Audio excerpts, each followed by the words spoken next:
Hi everyone, welcome to day 2 of Unit 3 on functions. Today is focusing on domain and range. Now a lot of this stuff is going to be massive review for you, so let's just go ahead and get started.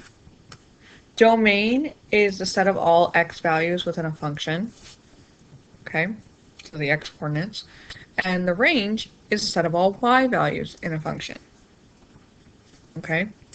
Now just a reminder, set builder notation, we can still use it for this, and it looks like this. So this would mean, what this is telling me is that this is the set of the domain, because x such that x is 3. So here the domain is telling me that the x value is 3. If I had more, I would just do comma and then keep writing the other values that x could be. Okay? So some notations for domain and range. We have 4 different representations. We saw those in class the other day. There's mapping, ordered pairs, tables, and graphs. So it's important that you guys know where to find the domain and the range for each one. So for mapping, the domain is in the starting bubble, or that first circle. Okay, that's the circle the arrows are leaving from. All those numbers are part of your domain. The range is the ending bubble, the one the arrows go to. Okay, so those are your possible y values that you could use. Ordered pairs, the domain is the x coordinate of the ordered pair, and the range consists of all the y coordinates of the ordered pairs. In a table, now most tables will just say x and y, so you can kind of look at it, x is domain, range is y. Some of them will be real world, so the domain will consist of the independent variables, while the range will be the dependent variables. Okay, independent variables are the things that happen that we don't have any manipulation of, like they're going to happen like days of the week, or time is always going to happen the same way.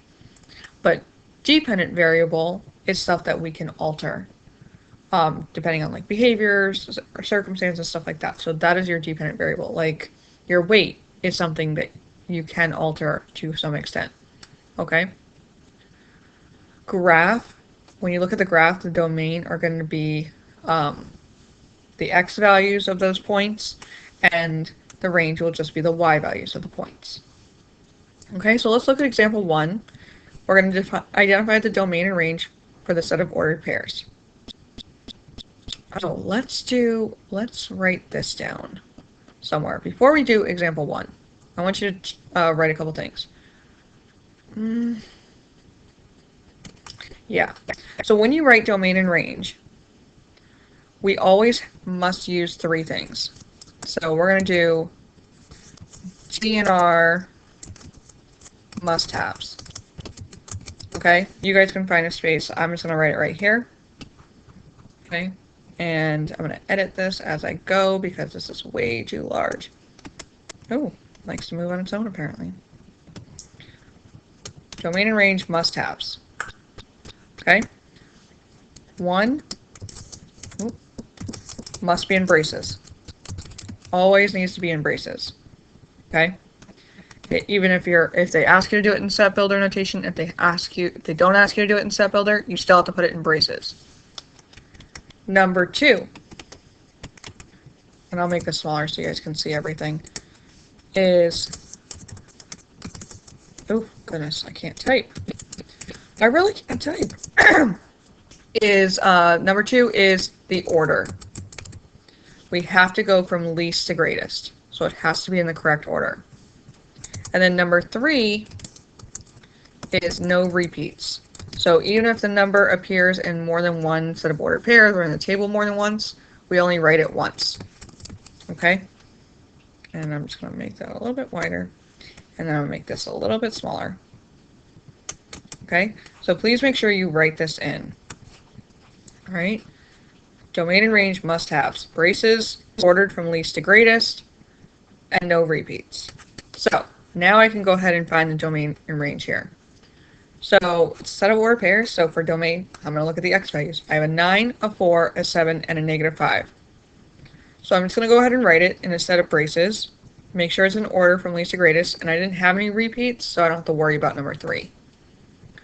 So, here's what I get. It's a set of -5, 4, 7, and 9. I just put commas in between, and that's all I need. Okay? And then range, I'm going to look at the y values. So -1, 5, 6, and 5. So here's one where we have a repeat of this 5. In the range, I'm only going to write it once. Okay? Because range and domain just tell me what values are getting used. They're not telling me how many times they get used. They're just telling me what values are getting used. So I go ahead and put it in order. Don't write the 5 twice. And I just put some braces around it. So -1, 5, and 6 is my range. Okay? I'm going to cough. I'm sorry. It's going to be loud. So take off your headphones. Sorry. Alright, so you guys are going to try this one on your own. You can pause the video or come back to it. It should be really quick. Okay? Now example 2, we're going to do it from the table. So we have time and distance. Okay? We have to figure out which one's independent and which one's dependent. So time is not really going to change. We can't alter time. We can alter our distance. There's lots of things that we can alter our distance with. Weight, we can alter distance. We travel with speed and stuff like that. So distance is actually our dependent variable. It's going to depend on how much time we have. Okay? So time, because we can't do anything about it, is our independent. So these are our x's, these are our y's. Now we just go ahead and write them. So the x's are 0, 2, and 4. I write it down, and it's already in order. There's no repeats, 0, 2, and 4. And I make sure it's in braces. Distance is 4, 5, and 6. It's already in order. Put some braces around it. You're good to go. Not really that complicated. You guys are going to try this one on your own. Example 3, we have a mapping diagram. So I find this one the easiest because all your x's are right there. All your y's are right there. I just really like the mapping. So I just go ahead and put them in order. There's no repeats. Oh, so here's the thing. It's not going to have any repeats in it. If there are, it just lists it once like it should for the domain and range. So all you have to do is reorder these and you're good to go. Okay, so I just reordered them. So it's -7, -1, 3, 4, and 6. Put some braces around it. And y, the 4 is being used 3 different times, but I don't care about that for the range. I just care what is being used for y. 4 and -2 are. So I just write it in braces and I make sure it's in the correct order. Done. Okay? And then our last representation, so you guys are going to try mapping on your own. The last one is from a graph. So this one might be the most time consuming. It's not hard. It's just time consuming because you have to look at each individual point. Okay? So to find the domain, I just look at the x values. So I'm basically looking along this number line and where these numbers are floating above or below.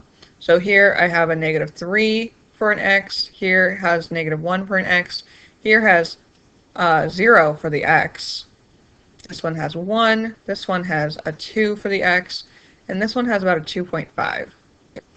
Okay? So, and they're already in order if you go left to right. So you just have to write them down. That's all I did. For the range, I'm doing the same thing, but I'm going along the y-axis. So I'm using a -2 here, a -1, about a 0.5, 2 3s. I got like 2 points that are using 3, but I just need to write 3 once and a 5. So just go ahead and write it down. Make sure it's in braces. I only used that 3 once. I did not repeat it. And it's in order. So you guys just try this last one on your own. If you have any questions, write them down. We'll answer them next class, and we will practice this some more. Okay? Bye!